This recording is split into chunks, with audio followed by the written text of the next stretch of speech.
Hello and welcome to the Scuttlebutt podcast. This podcast is an exploration of life and business from a veteran perspective. I'm your host, Brock Briggs, and each week I bring you a conversation with a current or former service member at the top of their craft that is sure to challenge you personally, professionally, and when implemented, will make you more money. Today I'm speaking with Joe Heieck. Joe was an intelligence officer in the Navy where he spent time on SEAL Team 3 as part of the Naval Special Warfare community and is now the CEO of gWorks, a software company serving state and local government. In this conversation, Joe talks through why leadership in the NSW community is different and the do's and don'ts for implementing strong leadership in your life and business. We talk about his entrepreneurship through acquisition journey, a checklist to consider for self-funded versus traditional search for veterans, and all of the different parties you should consider being close to when buying a business and where to find them. And lastly, we also get into how Joe helped grow the business so quickly, whether to focus on horizontal or vertical growth, and the ins and outs of a recapitalization. You can find this episode as well as all other episodes, video versions on YouTube, transcripts, and written content to keep learning, all at scuttlebuttpodcast.co. Please enjoy this episode with Joe Heieck. We are feverishly working to scale this company. So that's become all encompassing in my mind. If I look back a year ago versus today, a year ago, we had about 36 employees. Now we are closing in on 75. We had only just a few managers and myself. Now we have an executive team and we're developing a management core below that. And in many ways, it's like we were on a frigate or a destroyer, and we've been told, all right, convert this thing to an aircraft carrier, but you're at sea. So that's what it feels like. And that's a lot of work, it's a lot of thoughtfulness. There's a lot of downloading I have to do with my mind and my long-term managers that I have here to get really documented procedures and processes and references for everybody. So they don't have to rely on us. We can empower them more. We're a thinking ownership type of company. And so that's consuming my mind is how can my team and I do that as efficiently and effectively as possible and still have somewhat of a life because it's a lot of work. Big time. That is a massive challenge and a huge uptick in workload and responsibilities. And I think you highlighted there is if your processes and procedures are not down, it really can expose a lot of weakness in how your processes work and how buttoned up you are. We were moving at a nice pace too, by the way. Like we were growing very consistently every year.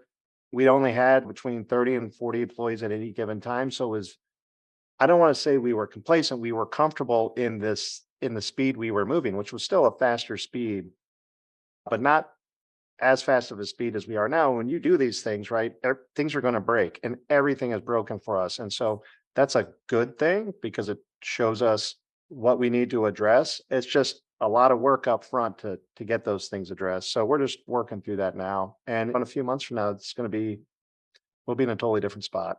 Before you started this big ramp up, how did you think about, or the ramp up from the ramp up, I should say, how did you go about trying to plan for this type of thing? Do you have an idea of, hey, we have this many sales reps right now and they can do this much outbound. And so we can anticipate that if we're trying to get to this size, we'll add 3 more because that will give us this amount.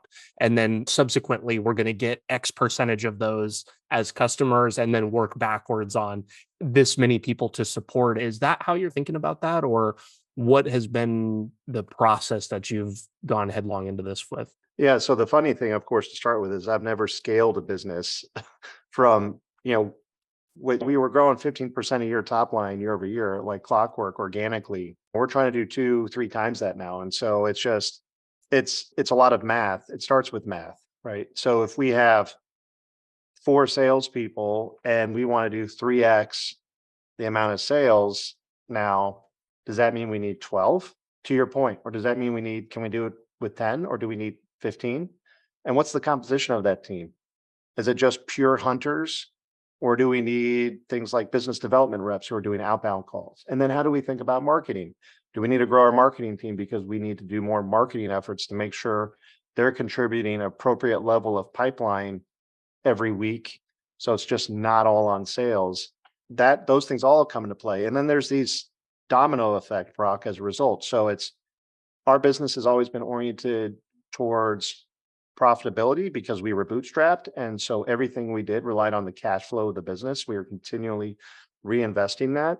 And so when you do, that affects how you think about pricing and packaging and positioning yourself in the marketplace. When you shift to scale and growth, you also have to now relook at your pricing. Is it oriented towards growth? Because pricing can be oriented towards growth or it can be oriented towards profitability. At some point, there is some convergence where you find a balance, but so then we have to do that. We have to work our way through that. And that's a tremendous amount of analysis, and there's interviews and surveys and all sorts of things to get that down. So you go through that. And then if you start to get the kind of growth you're looking for, there's going to be downstream effect on operations, support, engineering. And so we started with sales. So you're right there. And then we moved to marketing and then we started thinking about pricing. So that's been the journey we're on. And a year into it, we're still figuring it out, but we're making progress. We are up now 50% year over year. And so we are making some progress. But like I said, a lot of things are breaking along the way. It's a good thing, but there's just a lot of work. There's some heroics to keep everything together as we get the right systems and processes in place.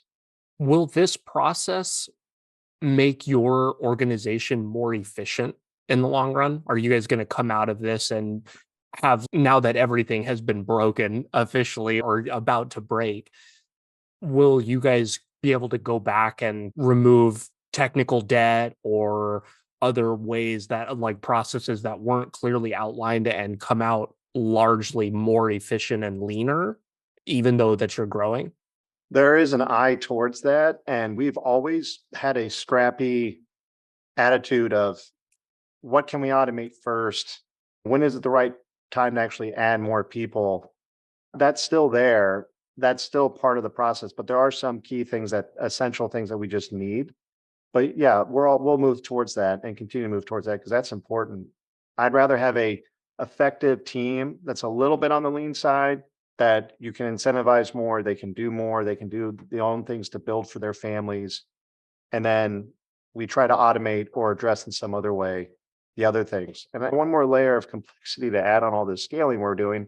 For the last several years, we've been reimagining our software into a unified cloud native ERP because we were mostly desktop.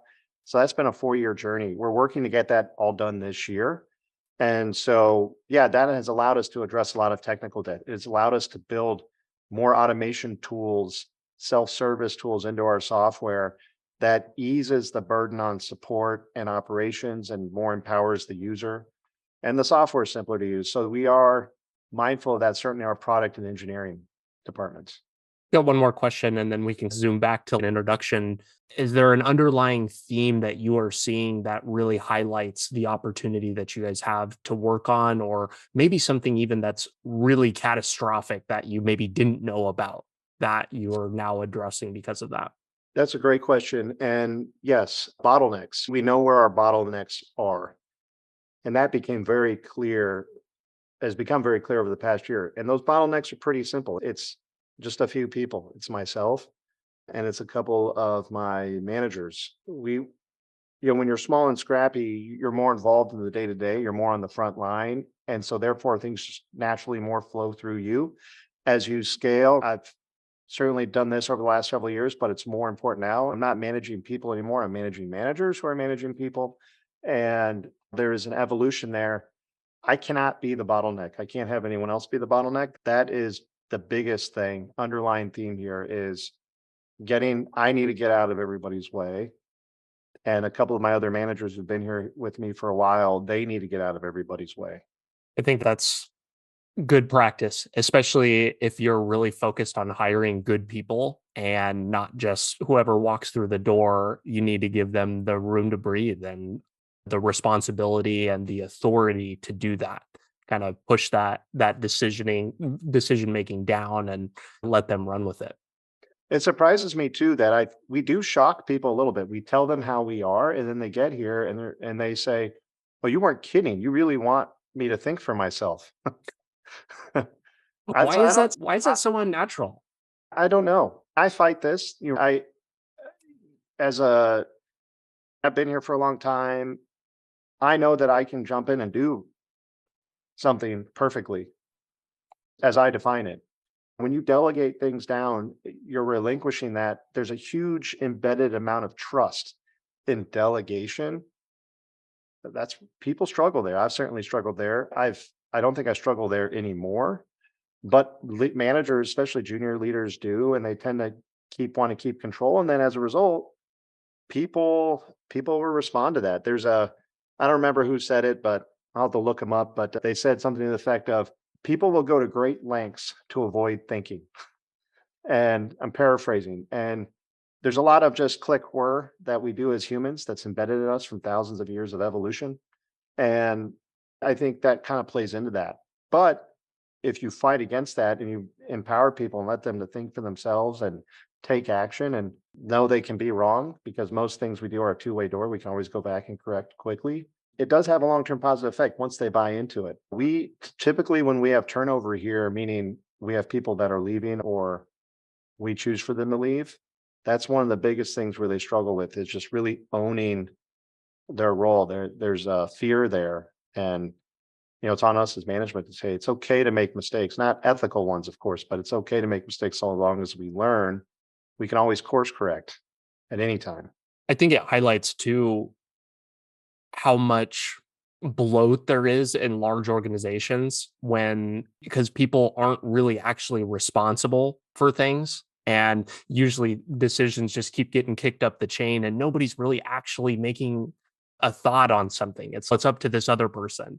But when it's up to you, that means you actually have to think about what is happening. And when you have to answer to it, I think that instills the right level of responsibility and actually gets people to, as you say, start thinking for themselves on it. Yeah, a good friend of mine who was a Marine worked for a very large corporation and he rose to have a pretty senior role. And he would go into these, they were called decision meetings.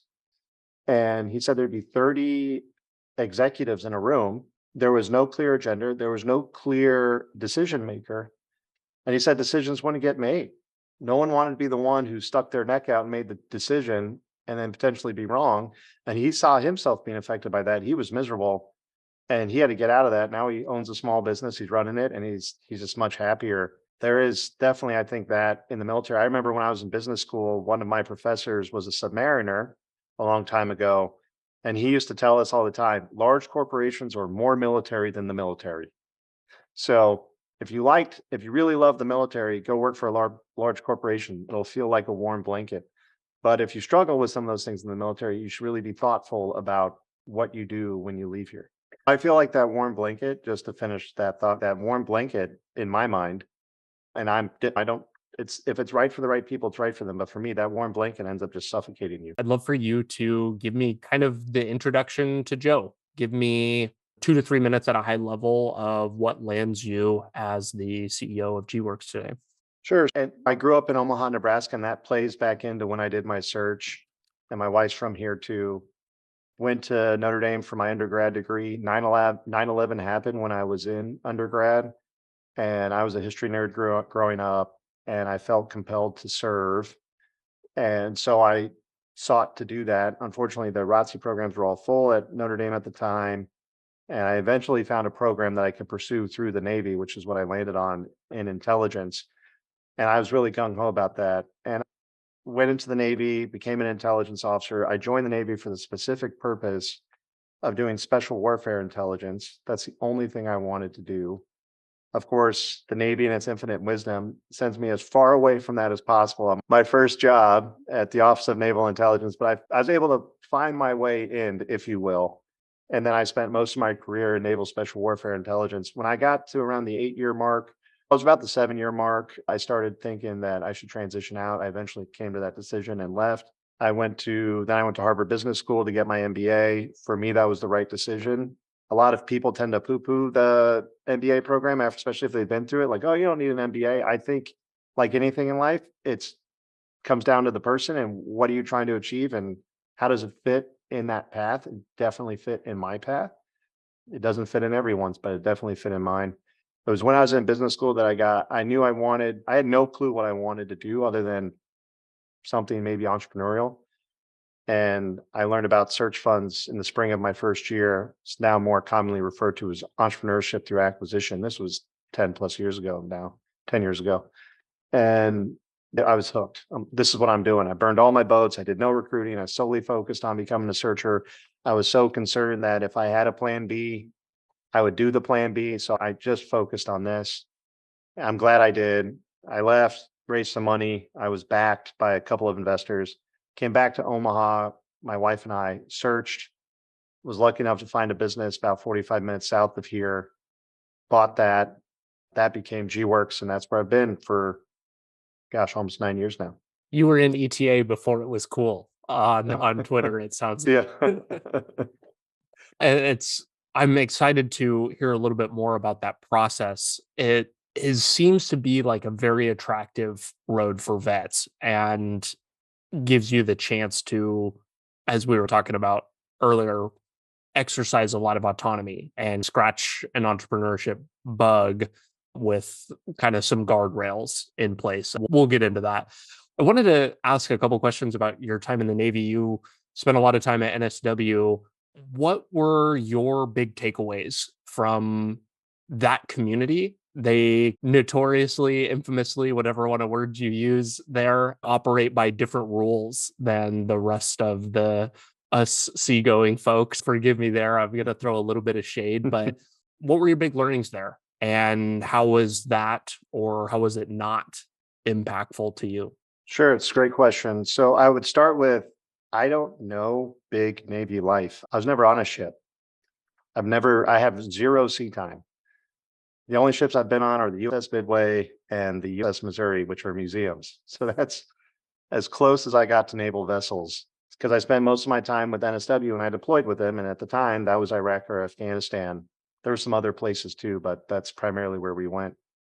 And I was an intel officer in that community. I was a guest, right? I was not a trident wearer, so I was a guest. I think I don't. Some of the big takeaways I took was I do think I was blessed at the time I was in and where I was. I spent most of my time at SEAL Team 3. Incredible leadership, hands down, just amazing people to work with. You got your 10% everywhere you go, right? Your 10% are going to be dirtbags. That exists. You just deal with it. And so I was lucky that I had a lot of great leadership examples around me to learn from. I did not have that when I was at ONI. I had a very bad reputation at the time. I don't know if it still does for the officer corps. I can't imagine what it would be like for the enlisted. I don't know. There weren't enlisteds and officer were very bifurcated at ONI, but I was fortunate in that regard. So takeaways I took from that were, as being a guest, you got to pay the man every day. You got to earn your spot every day, because there was a lot of intel officers that wanted that job or whatever jobs I had. So I had to earn it every day. If I saw this happened with team guys too. If you didn't cut the muster, you were gone. So you had to earn it every day. And just because you can never rest on your laurels. So if you had a great deployment and you come, great, that's the past. What have you done now? What have you done now to earn the trust and respect of your teammates? And those kind of lessons played in importantly for me. I also learned that, like anything, and maybe this applies to big Navy, I don't know, but nobody's going to look out for you but you in reality. You may have mentors or whatever, but at the end of the day, it's on you. And so being curious, learning on my own, taking a lot of ownership of my role, and being very confident in, this is my job. You do your job, I'm going to do mine.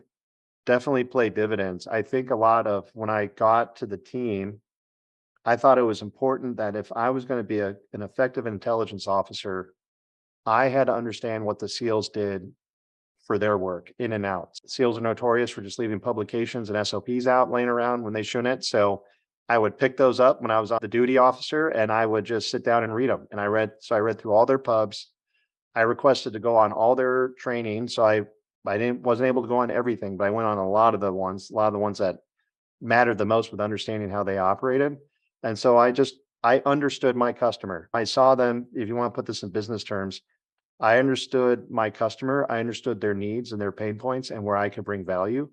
That inherently just made me a better intelligence officer. And you got to earn your respect. So you got to be out there PTing every day and setting a great example. Like there's a real premium, at least the leadership I had put a real premium on the officers actually embodying what an officer should. There was a lot more emphasis, at least when I was there, put on the officer part of my job than the intelligence. That was just assumed that was my craft.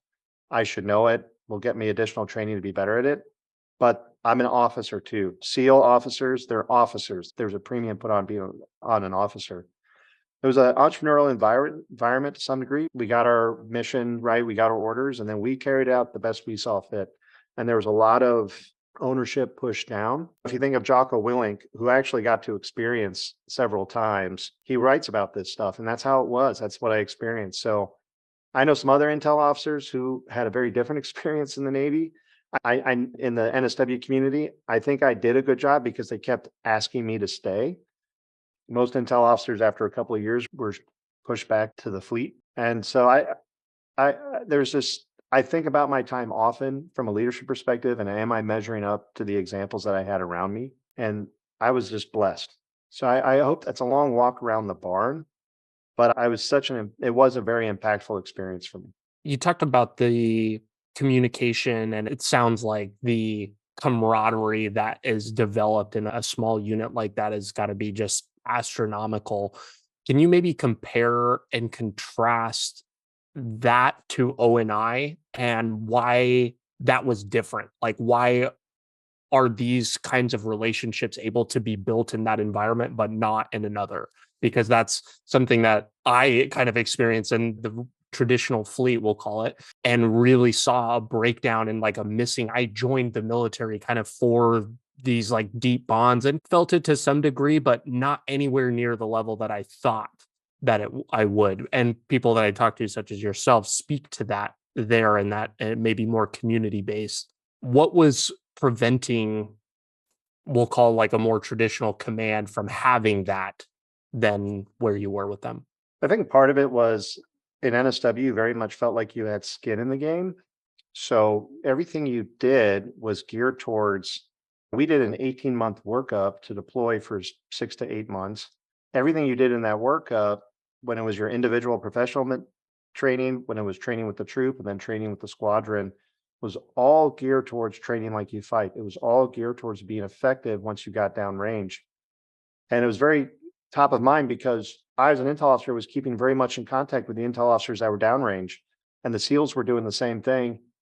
There was a lot of reality coming back to us every day, especially if people were getting hurt or, God forbid, killed.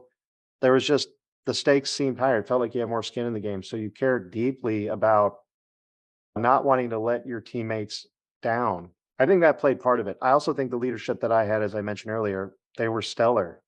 I think of so many of the SEAL officers I felt like I had to go to NSW to learn how to be an officer because I wasn't going to learn it in my community. In the intelligence community at the time, the emphasis was put on intel, not officer.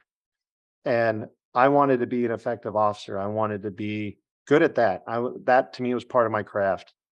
I think at ONI at the time, the reason why I went there as an ensign was that it was something like, if I remember correctly, 31 of 32 junior officers put in their resignation letters at ONI in the span of 3 months.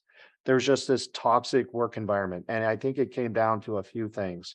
And again, this is years ago, so I can't say that's this way today.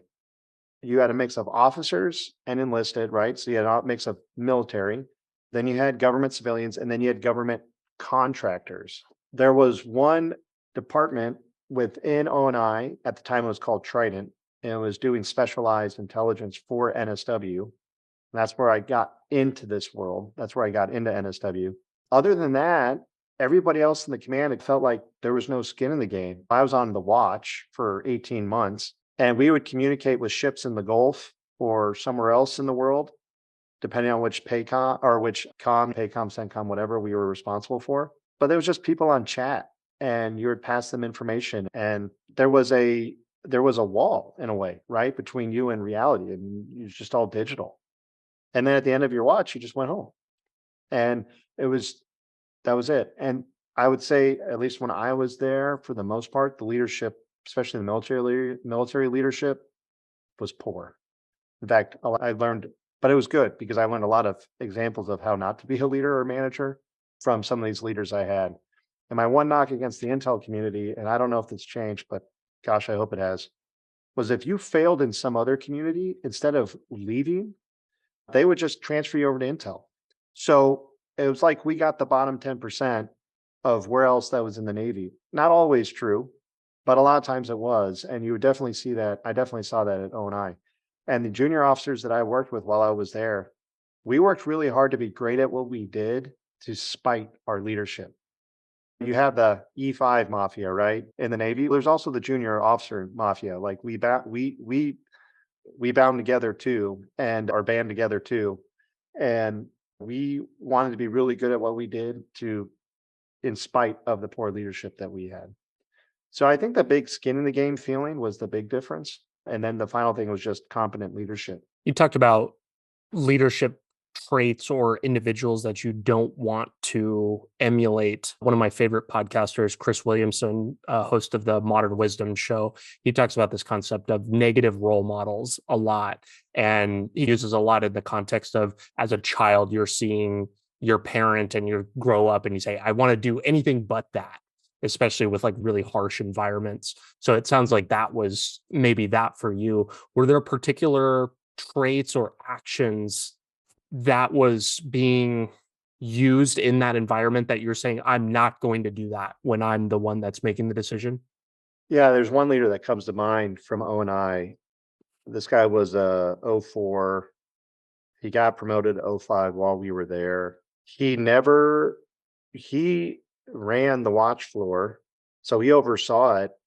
But the only time we'd ever see him was when he came down to yell at us. We're busting our butts, and he would come in, yell at somebody, and then walk off. And then we would be working really hard at night. If you're on the night watch is the ones who compile all the intelligence to brief the leadership and whoever else in DC that was going to be there the next morning. He would roll in right before the brief was to be given, yell at everybody for doing a terrible job, and we had to make all these just what seemed like innocuous changes to the brief, and then we would give it. And if the O&I leadership was very complimentary of the brief, he would take credit. He said, "Thank you, sir. Thank you, ma'am. I worked very hard on this today." And if people were critical, he would just throw us under the bus publicly. It's little things, right? There's about being present. There's about understanding and meeting your reports where they are and having a servant leadership attitude. And then also just share the credit, give the credit away, accept the blame. He was always the opposite of those things. And so he was my first taste of real leadership. And I just remember thinking, this does not seem right to me. And then I got to NSW and I saw how NSW officers were, which was the opposite. And it was great juxtaposition. So I'm glad I experienced them, even though during the time I was bloody miserable.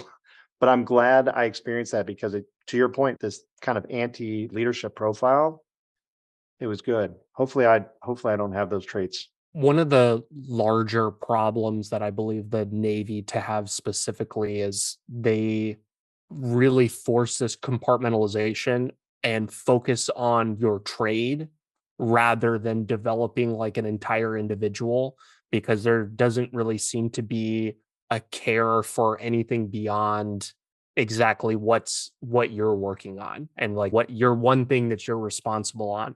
One of the things I see routinely interviewing Marines and then comparing and contrasting to the Navy is they have this immense care for the lives of those around them because they're taught that you are responsible for that. Rifleman first, and then whatever your MOS is.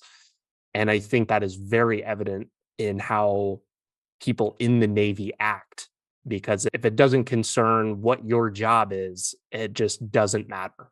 And the environment that creates is not a great one a lot of times. I remember when I was considering options on whether to stay in the Navy or not, and it took me about a year to arrive to the fact that I was going to submit my letter.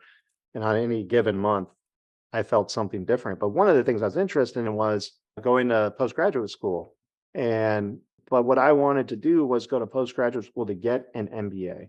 I thought that could help. I could learn more about strategy and leadership design and leadership principles. I thought for me, it would help me make a better officer. And I remember at the time, the response from the higher ups in the intel world was absolutely not. If you're going to go to postgraduate school, it's to get a degree in Middle East studies or some intel related thing to be better at intelligence. And I just thought that was, why not make me a better officer? I know that's since changed. So I know now intel folks can go get MBAs, but at the time, that's how it was. And you're definitely right. In my experience, when I was outside NSW, it was we're intelligence folks first, whatever we are second, right? And it's a distant second. In NSW, there was a lot of training around and professional development around being leader, being an officer, but it was also on the enlisted side because if you're overseas and the SEALs are out doing a mission, they could be broken down into fire team elements. You're going to have an E5 leading a fire team. They got to be frontline leaders. They got to be able to think on their own and make decisions and understand the dynamics of the battlefield, so to speak, that they're on and what other people are doing so they can make good decisions. There was very much an element of teaching everybody how to be thoughtful leaders and how to be decisive, even with incomplete information. And I think I think I earned a good reputation. Again, they kept asking me to stay, that I got exposed to a lot of that and I got to be a part of a lot of that. And by just nature of being around that, I've got to learn a lot too. So I think NSW is more, if you were to think about it, we're more in line with your Marine comparison than the rest of the Navy. And again, I think that's why my experience was unique overall in the Navy, because I hear a lot of things. I've listened to some of your podcasts for folks that were SWOs or whatever. And it's, man, I was just not, thank God I wasn't a SWO, one. And two, that was just not the experience that I had. What was the final straw on deciding to get out? It sounds like things were going good and you were jumping back and forth, but probably had the offer to continue to stay there if you wanted it. Yeah, I love my job. I love being an intel officer. I specifically love being in NSW intelligence. It was exciting and thrilling and adventurous and a challenge and impactful. I could see the work that I did or my team did translate into real operations. I don't know if I would have seen that in the fleet from a day-to-day perspective. So I loved all that. And I had been asked to stay and go to another command when I was done at Warcom, which is the overall kind of command that oversees NSW. I got asked to go to another or screened for another NSW command on the East Coast, which would have been one of the pinnacle jobs to get. But I was nearing this inflection point of, I was getting closer to the 10-year mark. And I had to make a decision whether or not I should keep going or not. I think that's natural for folks when they get there. The first inflection is your initial contract's up. What do I do? And then you keep going. I think the next inflection point is when you start to near the 10-year mark. And so I wrote a pros and cons list with my wife, and there was a lot more pros than cons. But at some point, we realized these all carry different weights. And so they have to be weighted. And so the two cons that led me to believe that, no, that's the right time for me to get out is the reality of being an intel officer for me going forward is that it'd be difficult for me to stay in NSW because, and again, I don't know if the Navy's different now, but at the time, intel officers were viewed as generalists, they shouldn't specialize in anything. I had effectively specialized in special operations intelligence. There would be a pull to pull me to the fleet or the big intel centers. And what I had seen that path going forward was I'd basically be a uniformed bureaucrat for the latter half of my career. I'd be less operational, it'd be more administrative, more like a bureaucrat. And that did not excite me. I felt like I'd be miserable in that path. I could fight hard to stay in NSW because there were those who had did it, but then I would never make it beyond 05 and I would be eventually just have to retire as a result of being in my rank for too long. I could not really exceed beyond that. But that would have been really adventurous and it'd been exciting. And I'd continue to do really great things. But I wanted to have a family. My wife and I wanted to have a family. We wanted to have kids. And so I wanted to be around for them. When I was in NSW, I was gone 2 out of every 3 days, whether it was on training or some assignment or deployed. That'd very much be like it was if I kept at it. Something similar, I'd be just gone a lot.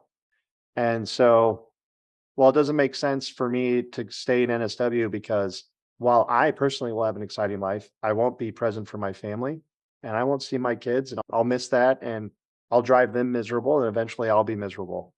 That doesn't work. If I went big Navy and was a bureaucrat Well, great. I'll be home a lot. I'll see my family a lot, but I will personally be miserable and then I'll eventually make them miserable. So there's just misalignment on those two key things about the kind of future that I wanted, where I could still very much feel empowered and doing something exciting and adventurous, but had the ability to be home and be present. I didn't see a path forward for that in the Navy. So that's what led me to say, I got to go. It's time for me to move on to the next chapter. I think that the pros cons list with the weightings is an important observation there to highlight, just because it's not just a one for one on life. And usually family comes with a higher weighting on the long term decisions. And you sacrifice a lot to be in the military and try to maintain a family life. And I don't think that you made the wrong decision on that. If I can hopefully offer an unbiased opinion, I'm sure you feel probably very happy and grateful to have gotten out. The timing now is interesting because if I had stayed in, I'd be nearing my 20 years. Next year would be my 20-year mark, 2024. And so I have two 10-year periods to compare against. And yeah, I have no regrets getting out. I miss the people I served with. I miss some of the fun I had, but I don't regret moving forward. And I have all these memories with my kids now. So I definitely feel secure in the decision I made. Does it feel like I know it's not a direct comparison, but do you feel like you accomplished more in the last 10 years? And we're going to talk about like your search process and where you are today, but just put those on the scale up against one another for a second. That's a good question. So I guess it determines on what you're benchmarking as accomplishment, right? So on one degree, if you just look from a financial security standpoint, I accomplished more owning and running a company than just staying in the Navy for sure. From a family orientation standpoint, I've accomplished more by being out. From a job accomplished standpoint, just job accomplishment, that's a good question. I would lean towards my business career just because I was the captain. I made the overall decisions and strategic alignment and capital allocation, and that had huge impact, right? Like I said, I'm closing on 75 employees. They all have families, right? The decisions I make impact their lives every day. I definitely would weight that as having more impact. But there's always the what if in the Navy. Had I stayed in, let's say, had I gone big Navy, I could have worked towards trying to make flag and then potentially had outside impact if I made flag. Who knows? But that's just too many what ifs and question marks around that one. I would, as I say this out loud, thinking out loud, overall, yeah, definitely weight the last 10 years of doing what I did as being more fulfilling from an accomplishment and just personal fulfillment than had I stayed in the Navy. 10 years in the Navy, because I did 8 years active, 2 years in the reserves. That's a lot. 4 years in the military is a lot. You can do a lot in that time. Yeah, I didn't have to do 20 years to prove I was a patriot. Yeah, I think that's where I'd land, bro. I like that response. And it's cool to have a one to one, or it's not a one to one comparison, but at least in the time context of what has transpired with you personally, financially, professionally, all these things between two very different lives. I want to talk about your search process. You said you got introduced to ETA in your first year of business school, were sold right away, and then went on to acquire a business near your hometown where you live. Why do the search process? And were self-funded searchers really a thing at that point? Yeah, so as I mentioned before, I wanted to do something entrepreneurial, but at the same time, coming into the business school, I thought the only way you could do that is doing a startup. And I'm a veteran. What do I know? What ideas do I have that can impact the world in a positive way? And I've always been a mission driven, service oriented kind of guy. So that mattered to me what I would do. That shows Silicon Valley would nail things, right? People would come up with these really complex things and say they were doing it to change the world. I remember at a venture competition at HBS, just this is part of this. There was this entrepreneur that got up, he was a student about his new startup, and he was going to revolutionize the dry cleaning industry and have an outside impact on the world. And I'm like, come on, it's dry cleaning, right? Why not have an impact in your community first? Be more meaningful. So I didn't feel I could go the startup route. And then in the spring, there was a private equity conference at HBS. So HBS has all these conferences every year. And I was looking at it because I actually got an internship in private equity for the year between my first year and second year in HBS. And so went to the conference and there was this panel called Search Fund. And I thought, oh, what's that? And the line was, learn how to raise money, buy your own company, and be a CEO out of school. I'm like, oh, this sounds cool. I went to it. It was a 1 hour panel. It had 3 searchers, 1 investor, and they just talked about it for an hour, what searching was. And I was hooked. I said, that's it. That's what I'm going to do. And that was it for me. So I knew I was going to do it. When I came into my second year, at that time, these 2 professors at Harvard Business School by the name of Rick Ruback and Roy Shetkoff had developed a year-long kind of search fund course. The course in the spring was it was all case driven. So it was about the ins and outs through cases of finding, buying, running, and exiting a company. And then in the spring was what they called a field course. It was by application acceptance only. As for those who were serious about becoming a searcher, you learn the actual tactics of how to do this, namely how to find and buy a company. And so I took all those and that just reinforced that this is what I was going to do. Like I said, I burned my boats. At that time, self-funded was starting to become a thing. And I considered it and I did all the math around it and the pros and cons things again. And for me, it wasn't the right choice. And I don't regret that. Even if I were to go back today, even with everything that I know, I would still do funded. If I do this again in the future, yeah, I can do self-funded now, but because I know more. But at that time, it was definitely the right choice for me. I raised money from 2 investors. It was actually Rick and Royce. They backed me coming out of school.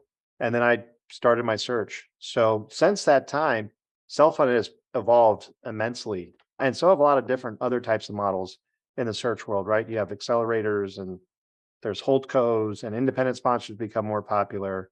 There's just lots of different ways. They all lead and can lead to good outcomes. So I'm not one, if you press me on what is one model better than the other, you won't get that answer from me because I think they all work. Again, it comes down to the individual. What is it you're trying to achieve? Work backwards to determine which path is right for you. You said that you did all the pros and cons for you at that time.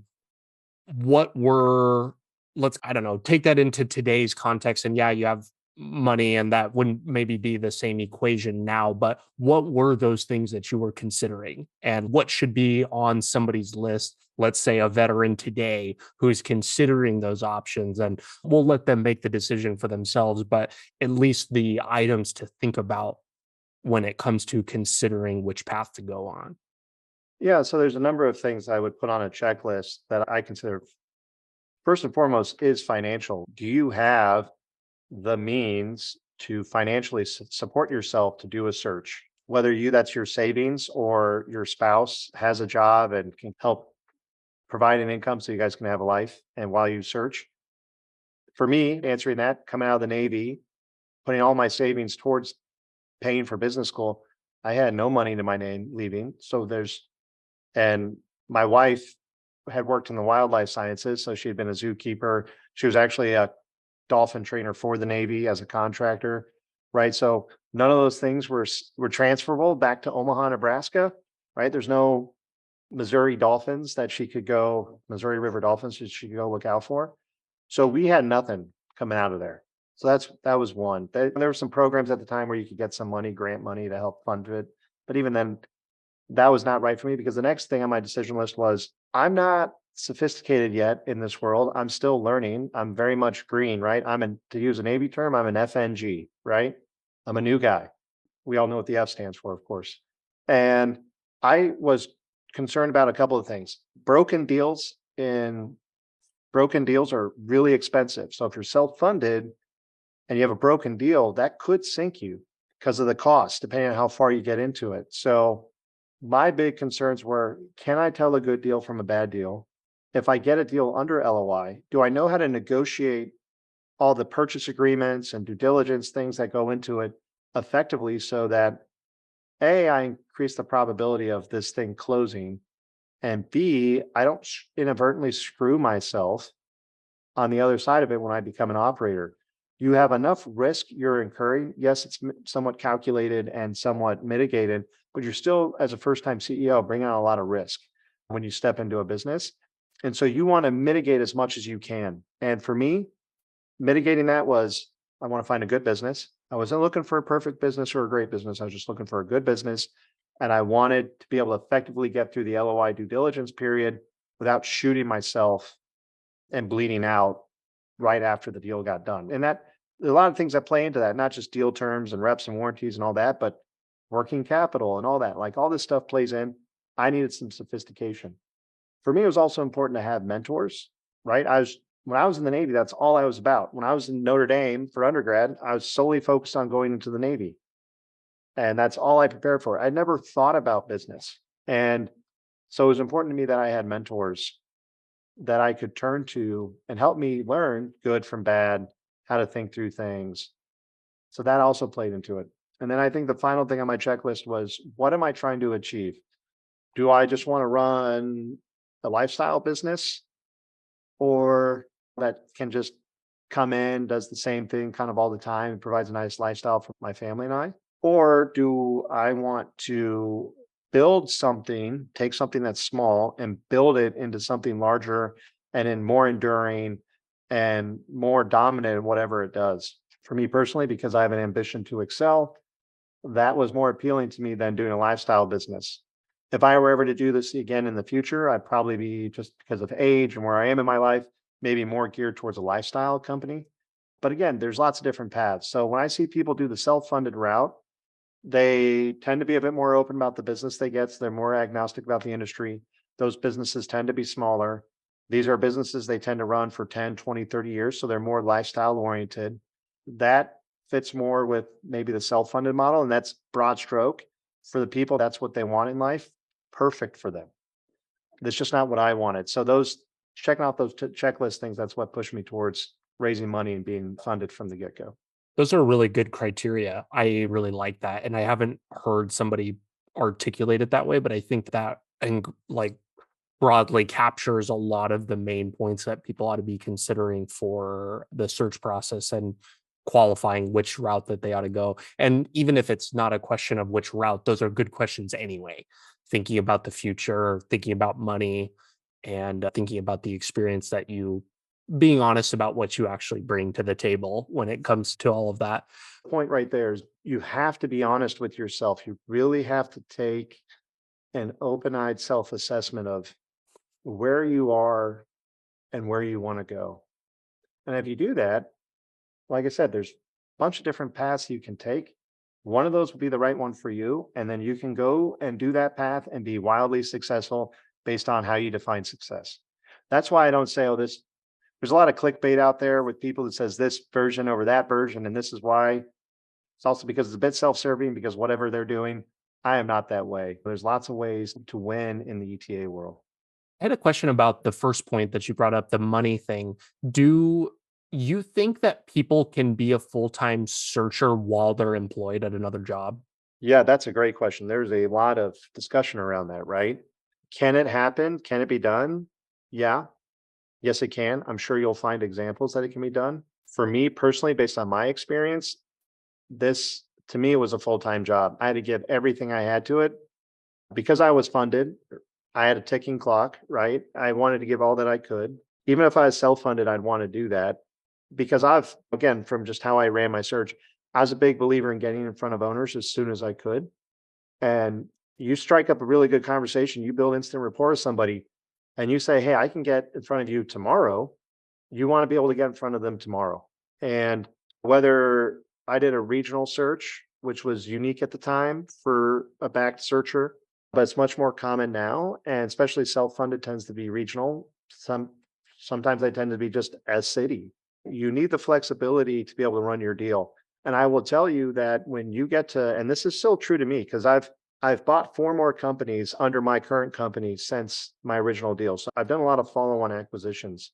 Once you get to LY, you have 2 jobs. If you're a searcher, job number 1 is to continue to source for your pipeline, because that deal may not close. You might learn something in due diligence that kills the deal for you. But due diligence itself, you're the quarterback. Whether you're funded or self-funded, you're the quarterback of the deal. You have to keep the seller organized and moving forward. You have to guard against deal fatigue for you and for the seller. You got to keep them excited. You got to keep them getting the information when you need it. Then on top of that, you got to deal with lawyers, CPAs, insurance people, If you're technology like I am, you have to deal with technology due diligence or whatever, right? There might be environmental, depending on the business you do. And then there's the bank. You're going to raise probably debt to help buy this.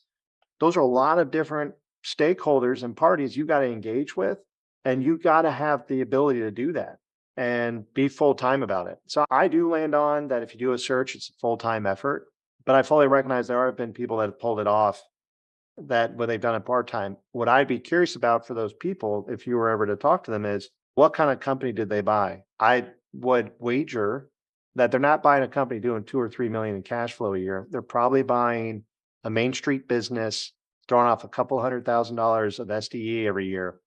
I would imagine that's probably what's going to happen if you do a part time. Speculating, but I would imagine, because if you buy a bigger company, it is just a lot more effort. I think from like just the legal perspective, Brock, when you're dealing with legal, you have an M&A attorney, but then there's going to be an employment attorney that gets involved, and a tax attorney, and an IP and contracting attorney. There's going to be all these attorneys that get involved to get their hands into the purchase agreement.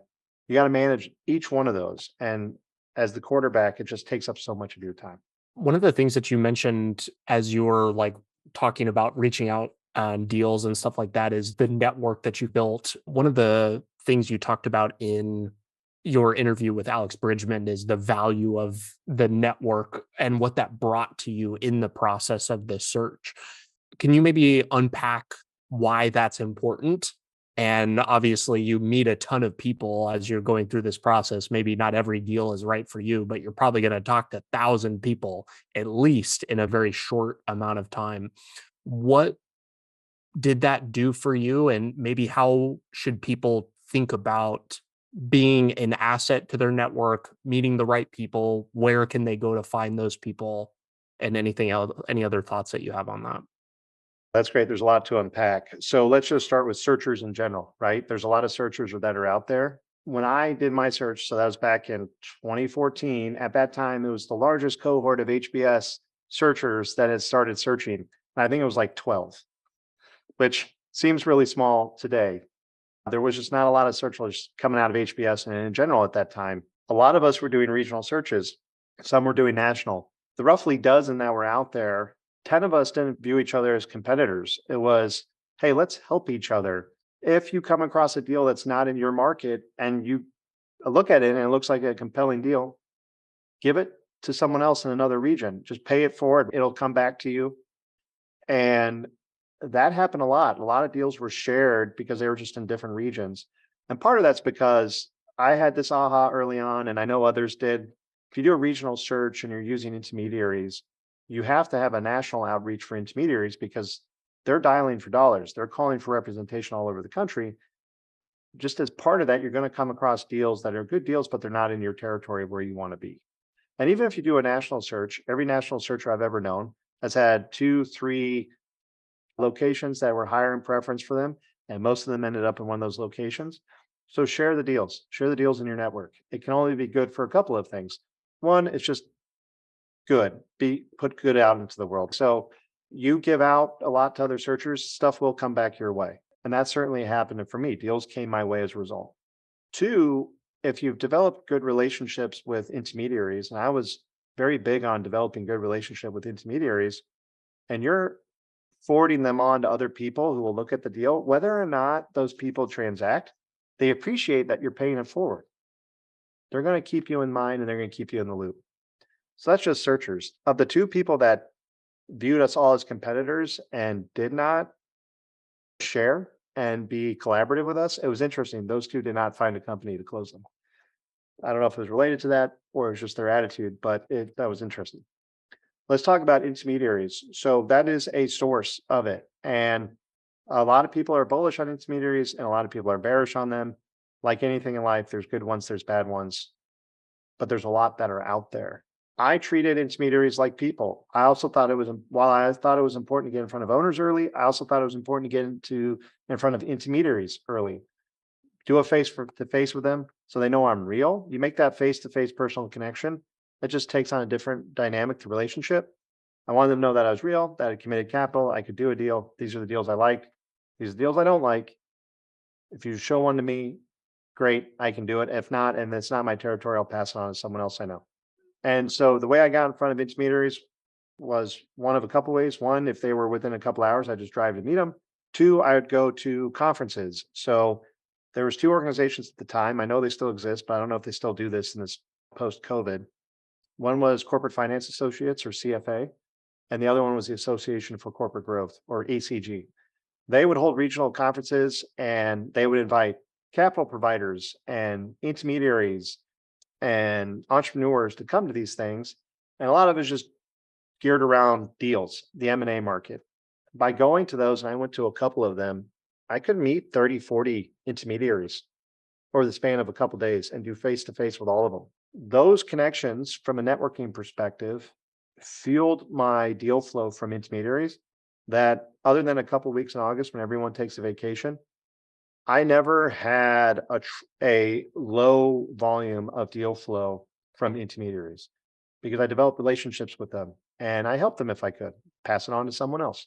In fact, the deal I ended up with was because I passed my deal on to someone else. That broker was very appreciative of me doing that. She showed me this deal, gave me a first look on it, and that ended up being mine. So that's that on the intermediaries. ACG is another great venue. CFA maybe, but I know definitely it's ACG. And most large cities, so 500,000 or above, have these chapters. It's a great way to meet CPAs, attorneys, insurance brokers, estate planning folks. And you start to develop those relationships and get a sense that there might be something in your market. Going to those things, it's worth the time. They're a little pricey, but it's worth the membership to do it because there could be a good return on your dollar. So I'd say that's the intermediary piece and the other third parties. The general search community, there's a lot of investors that are out there. A lot of them are the same names. There's a lot of searchers are out there. Just in general, it's good to keep in relationship and keep positive vibes within that market. Again, you put stuff out, stuff comes your way. I invest in searchers now as just on my own time.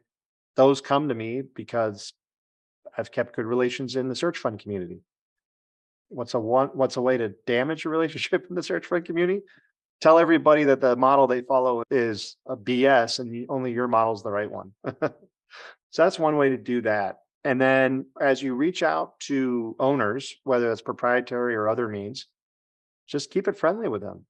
If something comes up where you can provide value, just share it with them. Hey, I was just thinking of you the other day. Thought you might like this. There's no call to action other than you're providing some value to them. I'd say that's the final thing because a company I bought at the end of last year, that was based on a conversation and from 2 years previously that I'd had with that owner. And it wasn't right at the time, but he remembered that and he eventually came back because I kept it positive and I shared value with him. Is that responsive? Is that to your question? That's a very good answer to all of those and some very actionable things on what you can be doing. It is a very large community of searchers, investors, but everybody, at least everybody that I have come across, is very helpful. And I think that I have definitely experienced the warmness of everybody in the community. And I think it does come back. Pay it forward, give value to other people. And at some point, somebody's going to hear something that may be helpful. And it sounds like that's exactly what happened for you with your company. There's definitely a little bit of a golden rule here, right? Pardon my language, but just don't be a dick and good things can happen. That's the new golden rule. I like that one. When you were presented the company that you now are leading, did this look like the perfect business to you? You said in that same interview with Alex that you were a little bit hesitant because it was government, long sales cycle, but somebody else from a different perspective might see, oh, this is software. This is a very sticky customer. I know that when you were first telling me about what you did, I was like, oh, this sounds like Tyler Technologies, which is a very good company. And so maybe a little bit of a difference of opinion there. I'd love to hear like what this deal looked like to you right off of the jump and things that you were doing to evaluate it as a potential owner of it. Yeah, I sometimes think of us as Tyler's little stepbrother that they've never heard of because we are a lot like them, but just in a different part of the market than they are. But yeah, you're right. At the first time I looked at this deal when it was presented to me, my initial gut response was, "It's not a good deal," but I'll take a rep. I'll never turn down an opportunity to meet with an owner. But the things you brought up were the things that were going through my mind. It's government, that's going to be low growth, long sales cycle. It's technology, which means there's going to be the risk of change, constant change in technology. Does that mean it's going to be really expensive? And so cash flow is really not what you think cash flow is. Those things were worrisome to me. And then just for this business in particular, only about, I'm rounding here, 35% of its revenue, 38, somewhere between 35 and 40% of its revenue was recurring software revenue. The rest was one time related to custom application development or just consulting one-time fees. So the recurring nature of the revenue was relatively low. The other thing is, and this is not uncommon in small businesses, is that small businesses will get revenue from wherever they can. And so while the largest client base that this company had was counties and specifically, they served all sorts of markets and they had all sorts of customers. So I was a little worried about the domain knowledge because they only had 15 employees. How are we going to retain this domain knowledge to be effective in the market? So I had a lot to get concerned about. And then I sat down with the owner and he was very charismatic and he hooked me right in. So I was, okay, I'm more excited about this, but I'm still concerned about this. And this is where my investors came in. And I was talking to one of my investors through it and I walked him through his concerns. And he said, Joe, those are reasonable, but I don't think we'll find that here. Let's look at the growth that company has had. Look at what they're doing. These kind of dispel some of your risks that you think are there. And I know of some other people that have sold in the government space and have done quite well, and they've overcome these challenges. You can overcome them. And I've good relationships with these people. We'll get you in touch, right? We'll open our network to you and let's go get this deal. So had I not had that investor, I would say there's probably a 98% chance I never would have done this deal because he saw the good in it, whereas I only saw the bad. He saw all the upside potential that mitigated the risk that I had identified. And so that right there paid for itself. That's why it was worth it for me to bring on investors for that very reason. But the company's changed a tremendous amount since then. It is not that company I originally bought. It's still somewhere in here, but the company has evolved quite a bit since that deal got done. Yeah, I'd love if you could share, or if you remember at the beginning, maybe you were given some revenue mix numbers. I'd love to hear like what the size of the deal was at the beginning, and then maybe fast forward to now, give us a sense of like your size and scale. What does the revenue mix look like now? If you can get into that, if it's gone more software, or maybe just directionally talk about it, Yeah. and maybe hear what other kinds of things you've really leaned into to grow the business. So just very high level numbers. At that time, the enterprise value, which was the purchase price, was 5 million, right around $5 million. It was doing a little over $1 million in annual recurring revenue from software. That was then. Now our enterprise value, based on current multiples and where we are from size, our enterprise value is right around 100 million. So we've grown a lot in that time. At that time, like I said, recurring revenue was somewhere 35-40% of revenue. Now recurring revenue is closer to 75% of total revenue. To get there, when you first come into a business that you buy through the ETA process, everyone says do no harm. And I'm a big believer in that. Do no harm. Your job is to learn the business, learn the customers, learn the employees, understand the market before you start doing anything drastic. I started doing drastic things after about 6 months where I saw some pretty clear things that we needed to address. What were those, if you don't mind me asking? Sure. One was we needed a focus. So the company at the time, like I said, the largest segment was counties. It was about 100 to 120 counties that we had as clients. But then it also had clients in the insurance space, the finance space, the banking and lending space, the ag space, and at the state level. And so from a domain knowledge standpoint, we were all over the place. And I had 15 employees, and the average age was like 24. These guys didn't know a lot. That was really risky for me. So getting to know all the different industries, for me, where I saw the real value of what we could provide was in government, specifically small local governments, what I call the SMB side of government. So those are cities and counties like under 50,000 in population. I decided to focus there. We focused there, therefore we had to fire everybody else. So we fired pretty much all of our private clients. We fired pretty much all of our state clients. So that was one big decision. The second big decision was focus on our technology and focus on growing ARR and our annual recurring revenue. And then as that, build operating leverage so we can build good profitability, we can reinvest in the business because we are going to be cash flow driven. That was a big decision because those two decisions, Brock, immediately cut off 40 to 45% of my revenue. And so we did that in the first year. So we took a big hit on revenue and profitability in our year one. In year two, we grew a little bit, but we were still behind the eight ball of where the business was when I bought it.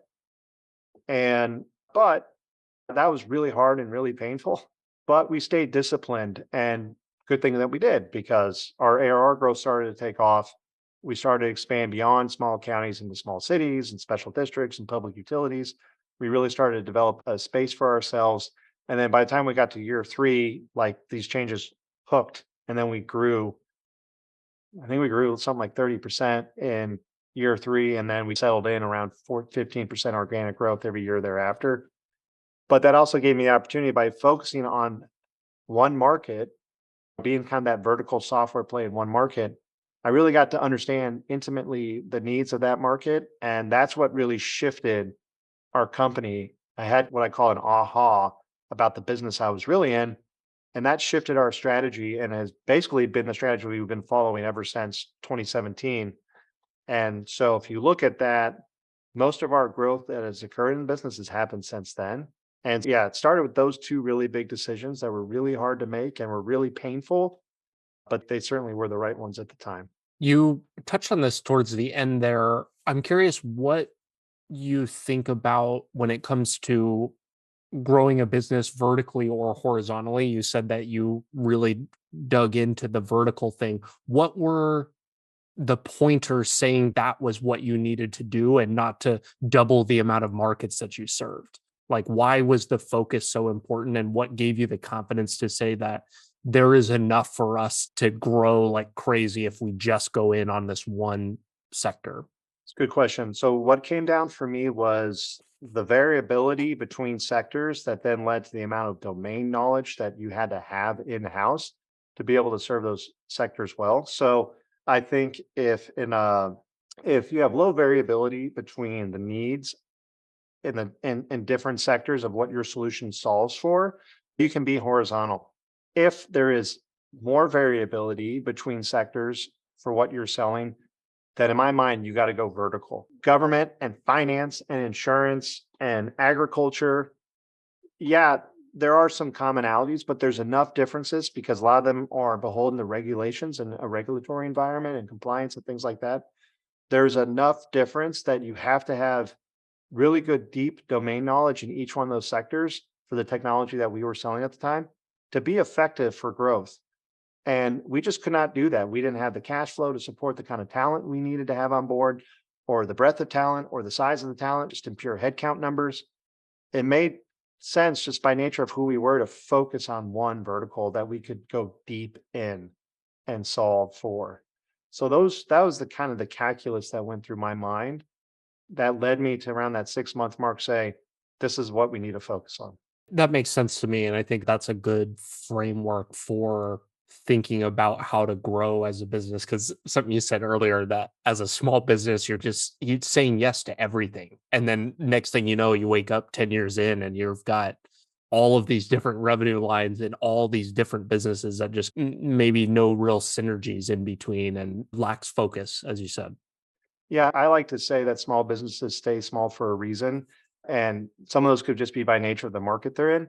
But some of these things are things that are solvable. They say yes to everything. They don't know how to price, and they don't know how to contract and protect themselves appropriately. And so by just bringing some sophistication there, which for me helped by having investors who were sophisticated, they could show me the ways of how to think through this. We were able to get out of that stuck in small business rut, the rat race a little bit, if you will, to where we could then start growing and becoming a larger, more enduring, more impactful company. I want to talk about one last thing here when it comes to your business, because I think that it's not something that a lot of people have gone through. And I think that people will find it interesting. I believe it was last year you went through a recapitalization of the business. I'd love for you to just walk through the process. I understand what it is from a theory perspective and done a lot of school assignments and talked to people at a high level about it, but would love to know just in your words what it is. What did that look like for your business? And I guess what were the learnings from it? So business has a capital stack that's made up of debt and equity. So recapitalization is a shuffling and a changing of your capital stack, both the debt and the equity side. So last year we did what was called a majority recapitalization, where we recapitalized the debt, but we also recapitalized a lot of the equity. Namely, my two previous investors exited the business fully. And so they are now off our capitalization table or our cap table. And we brought in a new equity provider to fill that void, right? So there was still me with my equity piece, but then we brought in another capital provider to fill that. And so that was the recapitalization. And for us, that was a private equity firm that specialized in GovTech. So they had deep GovTech knowledge. And that's who we brought in. We made that decision. We went down that path because we had outgrown our capital. We were growing nicely at a nice organic rate, but we saw a tremendous opportunity in our market that we were well positioned for, that the barriers to entry were working in our favor, that an upmarket competitor like a Tyler Tech would have difficulty coming into. And so we really wanted to capitalize on that more and at a higher acceleration. To do that required capital. Neither my previous investors nor I were going to put more capital in the business from the simple sake that they wanted to stay well diversified with their investments. I'm young. I don't have much on a balance sheet to speak for. So I just literally did not have the funds to put it back into the business. And so we were running into these challenges where we couldn't move at the speed we wanted to move at. Couldn't capitalize on the things on the R&D side we wanted to capitalize on at a faster pace, because there was real opportunity to bring value to lots of small towns and counties across the United States.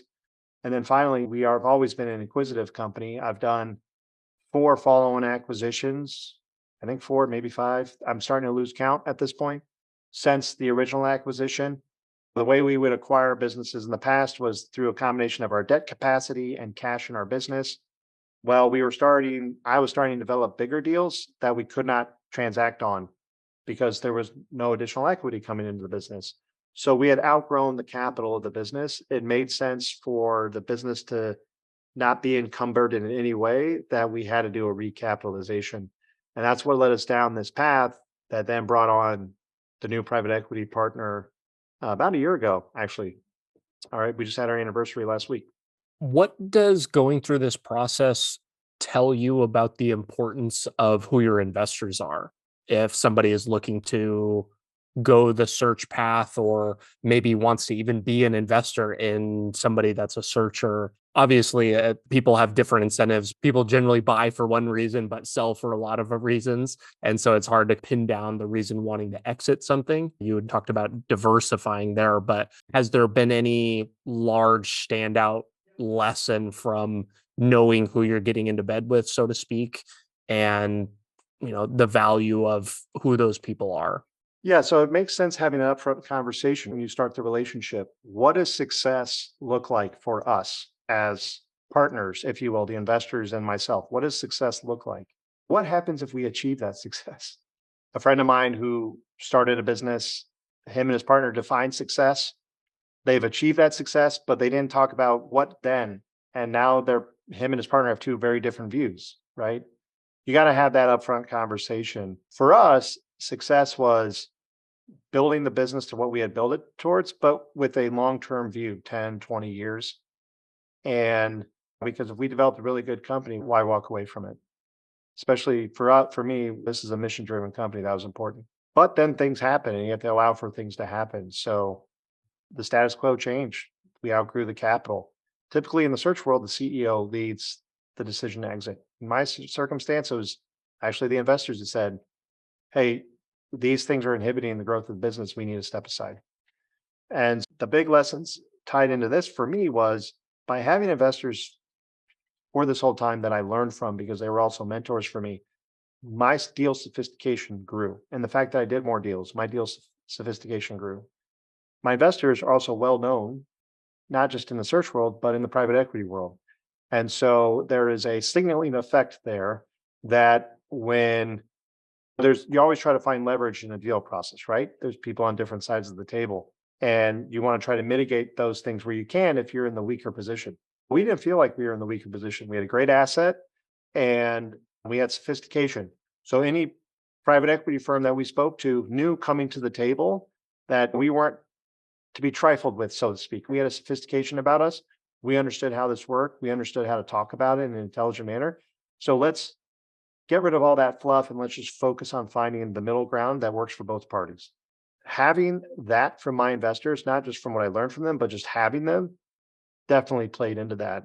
Another friend of mine that I know who's a CPA, he has a client of his who's thinking about maybe wanting to retire. And he's saying, hey, what kind of advice can I give this guy? Because I think he's doing the wrong things. And I'm like, what do you mean he's doing the wrong things? He doesn't really understand how this process works. He's reached out to some private equity firms and told them, hey, come buy me at this price. But he doesn't know why he has that price. I'm worried about how he's coming off. Yeah, he's coming off as an unsophisticated buyer or seller. Buyers could probably take advantage of that if you give them the opportunity. So I removed that by having this. So that was definitely a big takeaway for me. I'm glad I had them. I miss my original investors, obviously, but my new investors are great. So we move on. And having that private equity firm come in, we have been able to pick up the acceleration that we want, which is awesome. It's really allowing us to try to get in a pole position in our segment and maintain pole position. I really like that. And I think that gives more credence to the traditional search path rather than the self-funded search, because especially if you're going to go after a bigger deal, those other things start to become more important. Like you said, the signaling of who you're involved with, knowing that you can get the deal done at the local HVAC company is important, but gets increasingly more important the size of the deal, I'm sure. And you get to benefit from those relationships on the longer term. One last question to close this up. Where have you grown the most personally and professionally going through the business acquisition process? I think I've grown tremendously just as a leader, first and foremost, just a more all around better leader. I say that with the caveat that I still have a lot to learn and I still make a lot of mistakes.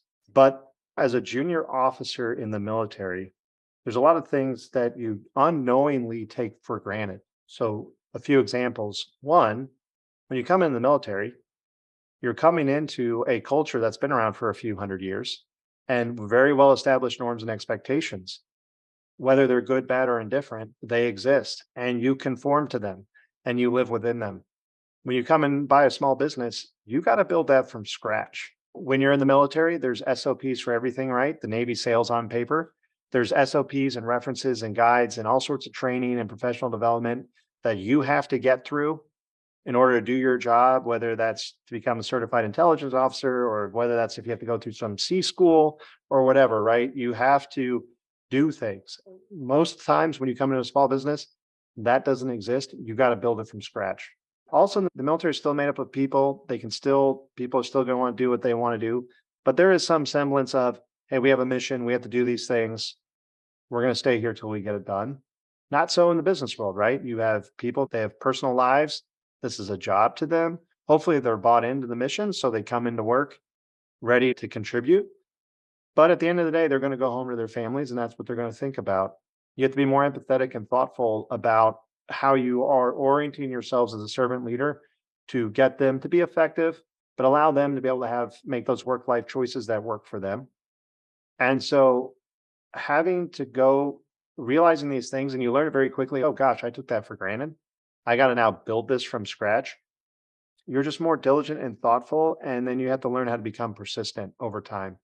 I think the final thing that I've grown a lot from is just, I think I've always had pretty good mental resiliency. I've always worked in a high stress, dynamic environment, but you're a little shielded as a junior officer.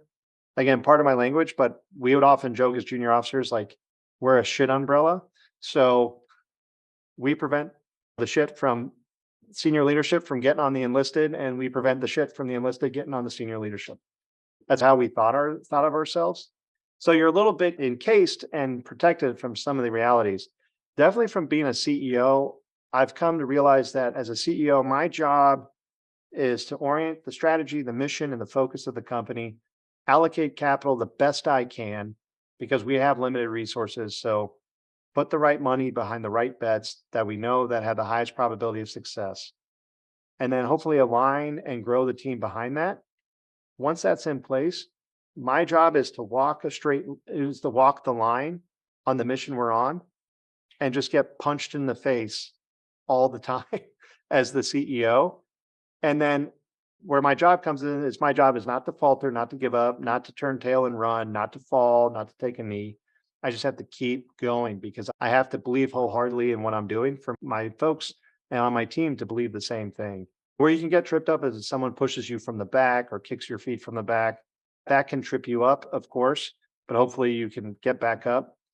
I've grown a lot in that regard. So just what I had to do from a leadership perspective, how much more involved and thoughtful I had to be about everything, and then repeating it again and again and trying to get the right things in place.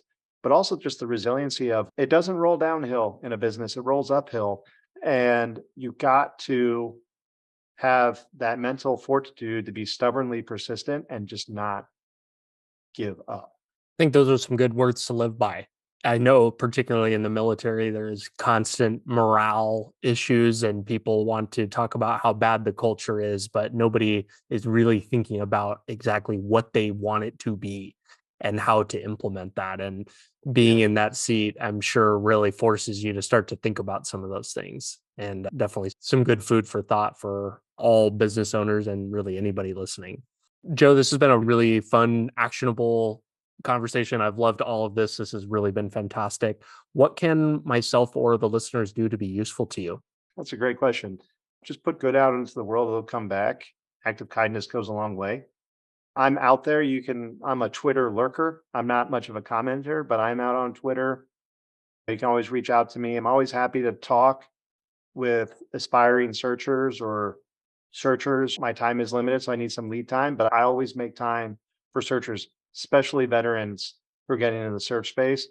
I always applaud anyone that's willing to jump in and take that leap, especially veterans. And so you feel free to reach out to me. I'm always happy to get on a call. And hey, if you got a good deal someday, happy to invest.